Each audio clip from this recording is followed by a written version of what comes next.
Well, hello there, and welcome back. Now sit your ass down and let's go through a very specific season that would surprise you. Oh, what the fuck? You all know what season I'm talking about. So let's get started. Game of Thrones, Season 8, everybody. I will definitely say that it was obviously the top greatest show ever, and then Season 8 came, and that one specific season ruined the show's title for being the greatest show. And this is why Game of Thrones is the best example and best reason on why patience is very important, because people know patience, people know good show. Now, even though Season 8 was bad, it first started halfway through Season 7, like when Daenerys came to save Jon and the rest of his friends and the Night King killed one of the dragons. Now, she brought all of them, so like fans wasn't really surprised. We all knew what was going to happen. But yeah, it is cool to see an ice dragon. But come on, we didn't need to see the dead with giant chain dragging the dragon out of the ice. But good thing that the dead has the ability to spawn massive chain out nowhere and are able to have a one-time only pass card to swim down there. And honestly, that entire scene was for nothing. Because seriously, they're going to capture one of the dead to show Cersei? In what universe would that ever work? And Tyrion should know she won't listen. The fuck is wrong with him? And on Season 8, before the war started, of course, they have to include a scene where Arya gets her freak on, which was a bit disturbing for fans who literally just watched her grow up throughout the show, but sure, whatever. All right, the battle. The thing we all been waiting for and building up to for 8 seasons. Now, the battle would have been awesome to see if it didn't look like we're trying to see what the fuck is going on with a blindfold over our heads. Speaking of which, how did the good guys win if it was that dark in the first place?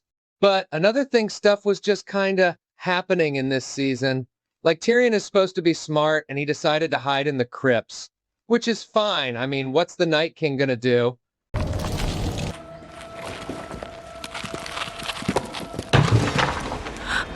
Totally saw that coming. Anyway, now the ending. The people who made Season 8 obviously knew what fans wanted, but it seems like they said let's do the exact opposite of that. Like, we expected Jon Snow to have a very long, massive, brutal fight with the Night King. But instead of that, they decided to give us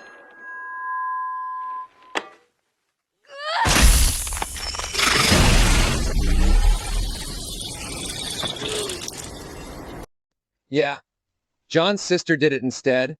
And not only that, but she also ended it by just one quick stab. But it's okay, I guess a quick stab is just as good. You see, they ended this show so damn quickly, there are going to be a lot of questions unanswered, like, are we ever going to know what the symbol means that the Night King keeps putting everywhere? The fuck? And Sam fucking Tarly. Why is this guy still alive? Yes, people love Sam, he's a good guy, but every single one of Jon's friends brutally died. But Sam, the one guy who can't even defend himself, is still alive. Okay then. Oh, and the show spent so much time making Jaime Lannister a very hated character, all the way to a lovable character. He had such a good redemption story. Then the producers said, nope. Yup, just undo everything he's been through immediately, just like that. Why not? Shit, a lot of people preferred Brandon to die instead of Jaime. Brandon became so cocky and emotionless and such the biggest blank slate ever, to where nobody really cared for him anymore. Another big giant fuck you the creators of Game of Thrones given us was the immediate 180 Daenerys did and became the bad guy. She had to deal with the death of her parents, her husband, Jorah Mormont, her son, and 2 of her fucking dragons, but her friend who got decapitated was enough to make her turn evil. Jesus fuck. Yes, Tyrion, the guy who's on trial, decides who becomes king. That makes sense. But seriously though, I thought Tyrion was the smart one and he chooses Bran? Come on, arguably just anyone else would do. Anybody! But all the shit that they slapped in fans' faces, I mean, man, they have to at least give our hero of the story at least an award or something. You shall take no wife, hold no lands, father no children. Damn, he looks like shit. And okay, come on. The Unsullied and the Dothraki were leaving. All Jon had to do was wait till they fuck off, then he could stay at King's Landing.